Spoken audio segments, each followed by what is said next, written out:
Y'all know what it is. It's the morning after. Oklahoma Sooners pull off the W 17-13 of LSU. Oklahoma is now 10-2 for the second time in the Brent Venables era. Something that a lot of people did not think was possible. He's been pretty consistent, either 6-7 or 10-2, or 6-6 in the season, 10-2 in the season. And so we'll see where this season goes. But we got to celebrate this W. You know what we do here for the uninitiated. We give the good, the bad, the ugly, and the excellent every time the morning after. But today we're going to switch it up. There's only two things get talked about, bad and excellent, period. Because this was a game that y'all should be more excited for. I'll explain. So let's dive into that. Before we do that, welcome to Unfair Sports. I am your host, Jay. Thank y'all for pulling up to the channel. This video is powered by our partners at Sleeper. If you haven't checked them out for daily fantasy ball, don't miss out. Use our promo code UNFAIR. They're going to give you $20 just for signing up. No deposit needed. And they're going to match your first one at 100% up to $100. Oklahoma did it, y'all. 10-2. We closed. We finished. We punched first, we punched back, and at the end of this season, we punched last. Red November is done. Oklahoma went 4-0, cooked up every single team we played against in a way that deserves to be praised. Now, I know there's a lot of complaints. There will be bad. Bad will be at the end. So if you want to hear bad, you're going to have to stick around. I understand the mindset of there's a lot of complaints, there's a lot of issues, no team is perfect in college football. We've synced it everywhere. There's a lot of flaws in all teams. But it's football. It's the fun part about it. But the one thing I do want to open up with this truly is you got to enjoy this, man. And for the uninitiated, when it comes to my lectures are usually me speaking to myself in the choir, reminding myself of things that I need to do to be better. Just as a human being, because all of this stuff can apply to life. That's the beauty of how sports work, and it's the beauty of how my brain occasionally decides to act, is that a lot of things I talk about can be applied to life. And this is my mindset, but you got to enjoy this. You got to enjoy the victories. You got to enjoy things that are very tough. If you're not getting 1% better every day, you're getting worse. So there's always things to fix. And the one thing is they did something that's really hard to do. They went 10-2 in the SEC. In a schedule that was considered a top 10 toughest schedule in the country, top 5 by some other metrics, they considered it the hardest. Between us and Florida, basically. Tough schedule, and we did it. Hard to kill. So I want everyone to take a moment right now. Right at this moment. Put some respect on my boy's name. NBV we trust. Why? Because BV gave us what he said he would give us. The unfortunate thing of being a defensive coach is if your offensive coordinators are worth a darn, you're going to lose them. That's how you lost Levy to Mississippi State, even though like half the fan base wanted him gone anyway after the our Brow situation and some of his play call decisions. But hey, ain't seen an OC that's been perfect in play calling it somebody didn't complain about. Let's keep that in mind. But I would like BV to get his respect because I kept telling everybody, this is the one thing I kept reminding us. Brent Venables is out there busting his tail. He's putting together a culture. He's put together a team that want to fight for each other. And the best part about this team compared to last year's is they don't quit on each other when things are really tough. You notice that they still fight through where last year they had moments where they would just kind of lay down. They didn't. The offense needs work, but I ain't complaining. I'm happy at the fact that we punched back and won the game. So, excellent has to start off with not only key plays, but also those key moments in the game. We did a lot of damage to our brethren, our opponent, the LSU Tigers. So let's go talk about it. First, we're going to shout out to our partners over there at Sleeper. We'll make some picks a little bit later, so stick around for that. But they give you the best odds and options out there, and they're going to hook you up. They're going to match your first deposit at 100% up to $100. If you don't want to deposit, you just want to test them out, use a promo code UNFAIR. They're going to give you $20 just for signing up. And, of course, that helps us, but it also gives you opportunity to play the game. So if you think you know ball, you feel like you know the game, millions of users use Sleeper today, especially for season long, but their daily fantasy platform has grown. Live stats, real-time updates that you can get and visualize everything and all the stats that go on with that. News feed that gets you those lightning fast updates on your favorite players and teams and those players you probably have picked. Plus, real-time chat engage you with all of these other players, all these individuals. You can go talk smack as well as look at the individual plays. It's actually a pretty dope app and setup. So check them out. Use our promo code UNFAIR. They're going to match your first deposit at 100% up to $100. Plus, if you just want to test them out, $20 just for signing up. Terms and conditions apply. See Sleeper's terms of use for details. We got to start off with the excellent, because this is excellent. Defense was excellent in this game. And this is why I say this defense was excellent. Let me give you the visuals. So when you take a gander here, Oklahoma gave up 198 yards of total offense in this game. 198. That, my friends, is excellent. Against an LSU team that is struggling, but it's still Division I SEC squad. They didn't give up a lot of yards. 55 plays they ran. 3.6 yards per play. Didn't really see many penalties from them, but they netted at 113 passing yards, with Michael Van Buren having under 100 yards passing. 17 yards came from the trick play. Van Buren didn't have 100 yards passing in this game, guys. I don't think y'all understand what I just said. Let me repeat that one more again.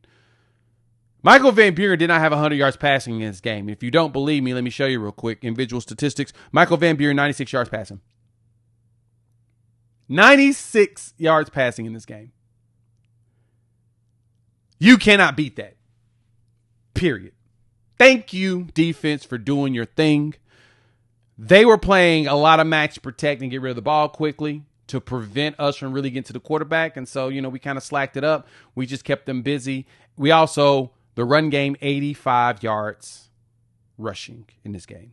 They gained 111 yards and they lost 26 because of all of our tackles for loss. In which, on the tackles for loss piece, we did pretty well on that. 6 tackles for loss. 2.9 yards per carry. They weren't able to really move the ball like they wanted to. 2 for 14 on third down. 0 for 1 on fourth. And that was the critical one on fourth down. They were 2 for 14 on third down. 2. Defense was nails. Period. Don't care what y'all say. I don't care how you feel. I don't care what you think. They were balling. On top of that,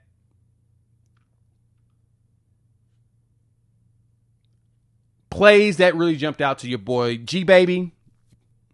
GOAT play probably of the season.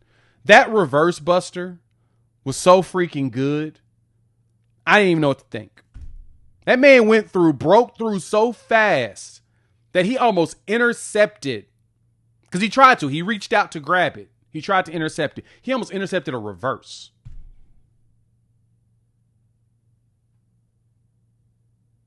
If you haven't seen the play, go to my X page at Unfair Sports. I posted the videos of it because I thought that was the most impressive thing I'd seen probably this year. That was elite. Just getting there that fast and just impressive.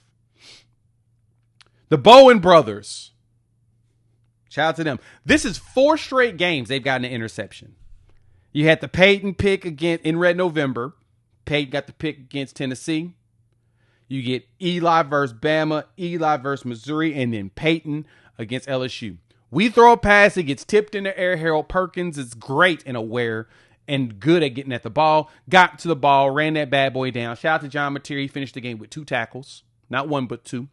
He made up for some of his major mistakes in this game. But he ran him down, and then the next play, Peyton Bowen said, nope, we're not doing this. And then Peyton Bowen had the game-clinching play When he read the flat on that fourth down, knocked the ball down, boom, shakalaka. Hard to kill.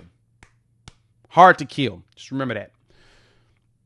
The DBs played hard. The D-line was in there. They were in the backfield often on just about all these run plays. It was like as they were trying to run the ball, they just were not getting to where they wanted to get to. We finished with 5 tackles for loss in this game. Stoney was back there terrorizing. Shockingly, we got 0 sacks. But again, they were playing some max protect, and Van Buren was moving around. He was trying to get rid of that ball. He was scared. DBs played pretty solid ball. Shout out to Cortland Guillory. I think he spent most of his time on Berrien Brown, who had 3 catches for 9 yards. Now, their big tight end Green / wide receiver, Trades Green, they decided to throw him on the outside against Devon Jordan. Kind of a mismatch, but Van Buren threw a beautiful pass for that 30-yarder. But that was really all they got. Xavier Thomas, 3 catches for 30. Bowers tried to get a 17-yarder. That was the trick play. But that was it. We terrorized the hell out of them. I love. Defense was everywhere, man. Best D in the country, period. I don't care what y'all say. Go argue with the wall or your moms. Another excellent play that really got me going. Offensive side of the ball. We got to salute not only Torrey Blaylock, but Xavier Robinson for being so darn tough that they still played in this game the way they played. Got to give them that. I'll give a shout out to Jaden Ott. He went out there in the game and actually looked pretty decent in pass protection as well as going out to the flats. Can't be mad at him. He went out there and he played. Still looks disinterested, but he went out there and played. That's all that matters. On top of that, you get 2 massive big plays in this game. Deion Burks on a beautiful screen. We didn't waste Isaiah Sategna return, which was elite. Return that ball, gets us a short field, and then Deion Burks takes that bad boy 45 yards for a tutty. That was a great play design, great execution. You saw the blitz coming down. Mateer recognized that, threw it so that the dudes could not knock it down. He threw it at a spot where they couldn't knock it down. Burks catches that bad boy and he's gone. Love it. I asked this question during the game. I was like, man, the one thing that annoys me is that how come we don't get lucky enough for teams to have busted plays against us? Like, why don't we get that lucky? Then Isaiah Sategna gets the busted play. John Mateer sees it immediately and launches that thing down the field. Had to give him some time to get downfield, but it was perfect. Mateer gets it. Boom. He looks. He's like, oh, hell yeah. Zoosh. Because both of them, Harold Perkins, which show why he can't play in coverage, was chasing the flat. Isaiah Sategna just chilling. John threw it right there for him to catch. Bow, boom, touchdown. Basically the game lead and game-winning touchdown. Beautiful stuff. Another one that's deserved to get some praise is this offensive line. And I also got to praise John Mateer here. You want to know why? We didn't give up a sack. When's the last time y'all heard that in a P4 game? Oklahoma did not give up a sack in the game. And remember, this defensive line, this defense for LSU is actually still good. Remember, they got 5 picks against Florida. They're good. They're very good. Good ball hawks. They're a solid defense. Their offense has been basically costing them a lot. But that's the crazy part is we didn't give up a sack. We didn't get one, but we didn't give up a sack at all in this game. How exciting is that we were able to do that? I am very satisfied with the fact that we pulled that off. You cannot beat that. Defense was all over the place. Everybody balled. I'm happy with that. Lastly, titanium leg. Tate Sinnett deserves even more love and praise from your boy because titanium leg went out there. Not only did he make his field goal the way that we need to get made, but this man went out there and he stopped what would have been a kick return for a touchdown. Peyton Bowen runs over his teammate. It looked like there was a little bit of hold in there, but I'm not going to call anything on that. But Sandell runs down Berrien Brown and gets hands on him, slowed him down, and then Owen Hike and then pushed him out of bounds, which led to that final defensive stance, and that's how we won the game. Gosh, I got to say, so proud. So proud. So proud of how this team played. Lastly, we had a 300-yard passer for the second time this season in John Mateer, 2 touchdowns. He also is the second quarterback that LSU has given up 300 yards to this year. The other one is Trinidad Chambliss. 300 yards pass, 318 yards passing. It's pretty freaking insane if you think about it, the way this defense plays. But we did it, even with injuries. Let me know what y'all think. Hop in the comments. Let me know your thoughts. Yep, I went long on the excellent because it deserved all the attention. I'm going to go ahead and hit the final bash of the negative things. There's some negative things in there. Shout out to Sleeper. Let's make a couple picks real quick.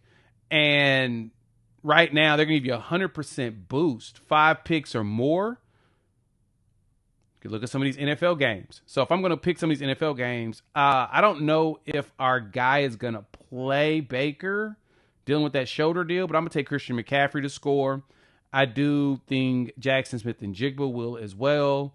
Drake May combines for almost 270 yards of offense. I'm going to pick less on that because I just don't feel like it's a week to do that.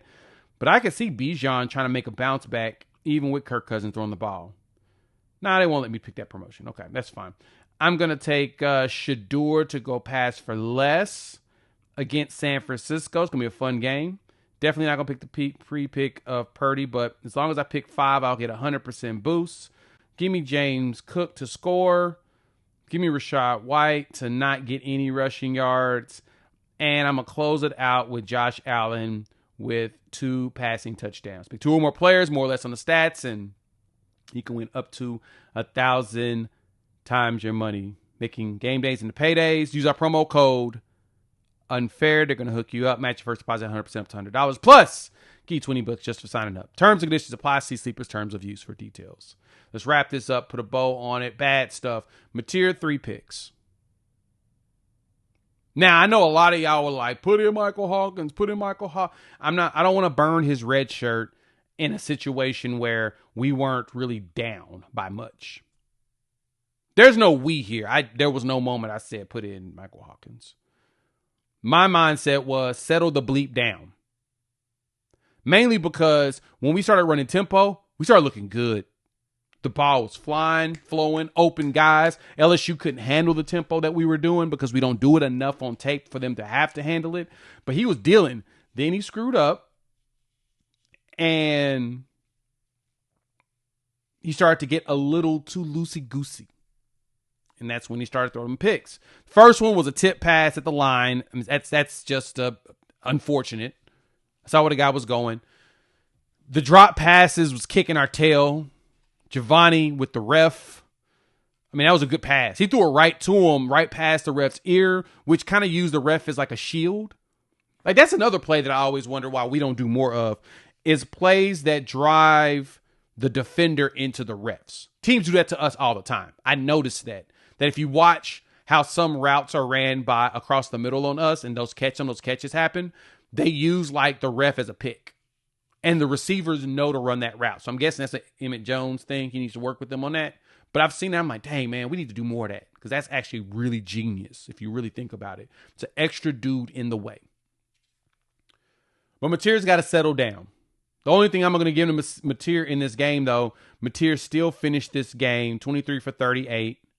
So he threw 60%, which I can't complain about. He's not the most accurate dude anyway, so 60% is a very good number for him.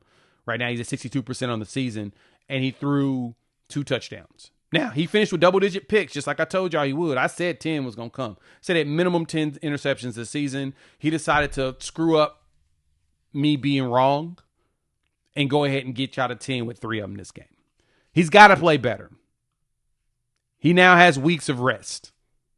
But I'm going to give him his props for the fact that not only did he bounce back when Kip yelled at him, said, get this ish done. He did. And then from there, he bounced back and did it. That drive and the reason why Sategna was so open is because we were running tempo. We was dealing. Canning with a couple of catches. Boom, boom. You start to see us deal on that drive. That drive was really good. And because of that drive, that's where you get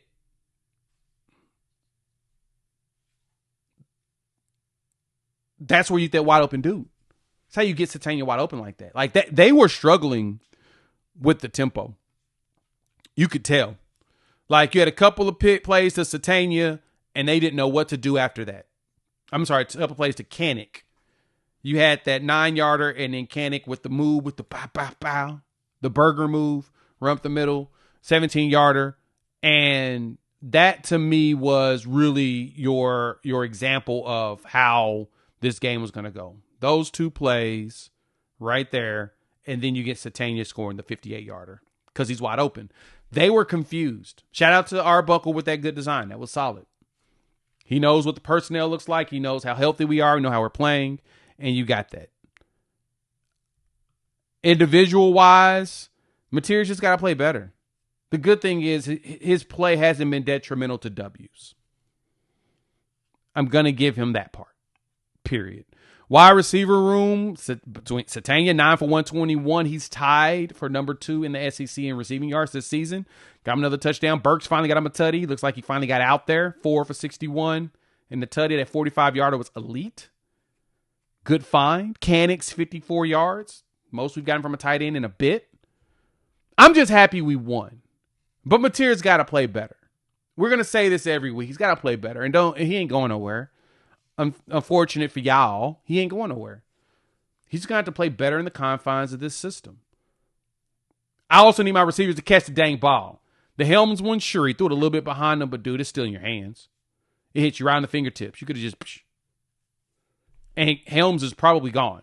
The interception to Giovanni was a combination of him and Giovanni. Giovanni should have fought for that ball better. Material should have threw it more towards out of bounds, but he should have fought for it. I want more jump balls like that. Give your receiver an opportunity to fight for the ball and show their dominance. We need more of that. That builds confidence. I think that's really it. My lectures are done, but I appreciate y'all this season riding with us again. Another successful season here on the channel. Over 20,000 subs because of y'all helping your boy out. So let me know what y'all think. Hop in the comments. Let me know your thoughts. Are y'all going to put respect on my guy's name? Guess what? You can get these shirts in the channel store. Link is all across this video. I put all the BV We Trust shirts on there and hoodies because I rocked mine at the game like I do every time. But we appreciate y'all as usual. Shout out to our partners over there at Sleeper. If you haven't used them, check them out. Use our promo code UNFAIR. They're going to match your first deposit at 100% up to $100. Plus, they're going to give you $20 just for signing up. Terms and conditions apply. See Sleeper terms used for details. We'll see y'all on the live tonight at 6 p.m. Peace.